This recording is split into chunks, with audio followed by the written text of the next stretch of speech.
And that when the news is on, you run the kinds of programs that people want to watch. You were quoted as saying that. Well, we try and run something different. That's all right, we count a program. But you're not against doing television news, are you? Well, I wouldn't be doing a 24-hour news channel if I was against television news. I was opposed as a UHF independent station in Atlanta.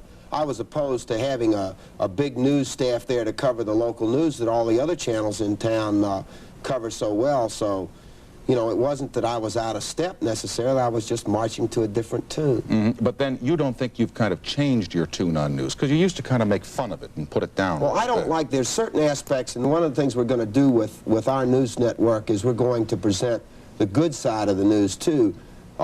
Television news is primarily a show of sensationalism like other things, as they get as much violence and death and earthquakes, flood, pestilence. You know, they really should open the news in the evening with the 4 horsemen of the apocalypse riding out, you know.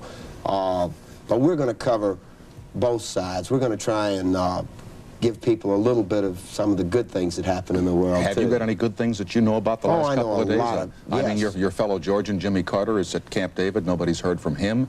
Well, he's working. That's probably good. He's, you know, in other words, he's listening and not talking, and he'll probably come up with a good program. I think he's a pretty smart guy. Mm-hmm. Do you know him at all? Sure.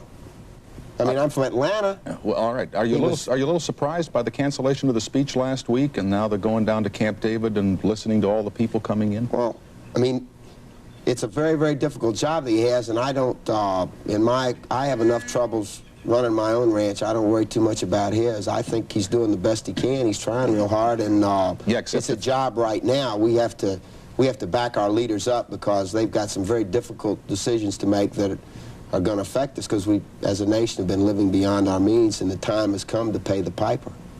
This is the man who said the way to get the oil into the United States is for the Russians and the United States to take over the OPEC nations and divide them up between us? This is the man who once said that is now saying we have to pay the piper and follow the leader? I don't believe that. Well, I mean, you know, I say a lot of things, just like you do. You know, a lot of times I'm telling jokes, but that would be a... What a great joke. Let's go World War III, huh? What a practical joke there. Well, we certainly don't want to fight with the Russians. No, but what about if we and the Russians went and got the Arabs? Well, I think we ought to be friendly with the Russians. I think that in the long run, we've never been natural enemies with the Russians, and I don't think we're not natural enemies with the Russians. The real crisis that's going to come in the next 20 years is one where the nations that aren't controlling their population, like Mexico and Brazil and China and India, between the nations that have food and those that don't. And the Russians really have pretty good food growing capability, as Canada and the United States do. And I think that we're going to end up on the same side before it's over. I think all this arms race with Russia is just crazy, a waste of their money and ours, that we ought to be very close allies of theirs, because we don't want what they've got, and I don't really think they want what we've got either. No, they don't want gas lines, I can tell you that. That's right. They don't have cars, so they don't have any gas lines. Wheat they'll take, but gas lines, leave us have those.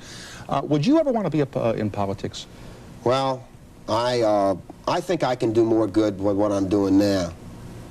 I think... No, but would you ever want to be? Does the idea have any appeal to, you know, the millions of people cheering Ted Turner? Come on, Ted! Go, Ted! I've gotten enough cheers and boos for one lifetime. So that means Ted Turner has no affinity? Well, I don't, I mean, I'm trying to build 2 networks at once right now. But I think I've got my work cut out for the next 5 or 10 years. I'm not, one of the big mistakes that anybody can make is to bite off more than they can chew, and I've bitten off just about all I can chew right now, so I'm not concerned what I'm going to be doing 10 years from now. I've got to get the job at hand done. But here I am offering you the vice presidency tonight, and you're telling me... I'm going to be your running mate, huh? Well, that's a possibility. Yes, it is. Anything's a possibility. You never rule anything out. Where do you come? You come from Atlanta, and you are from a family that had an outdoor advertising company. As a kid, I read you used to nail up the billboards. And you worked for your dad in Atlanta. You started really Savannah and Charleston. We didn't move to Atlanta until I moved when I was 24 years old. What brought you to the television station? Well, in the outdoor advertising business in the 50s and early 60s and middle 60s, I saw so much of the advertising business was going to television that I figured I ought to get in on the act. And the only thing I could get was a couple of bankrupt UHF stations, and so that's what I got. And I tried to make them better. Mm-hmm. And what brought you to the superstation idea, putting it on the satellite and getting the Federal Communications Commission has been encouraging, and I think rightly so, the growth of cable, because that represents the potential of 30 or 40 channels of entertainment and information instead of the 3 or 4 that there are now.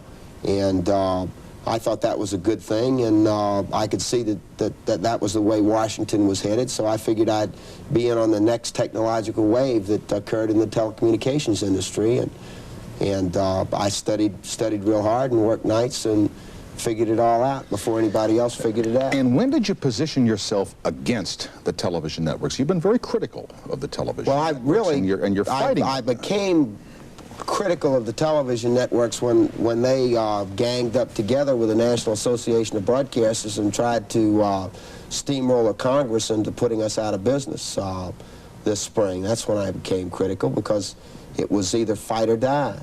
And I've been down in Washington doing a lot of fighting down there, and I think successfully, too.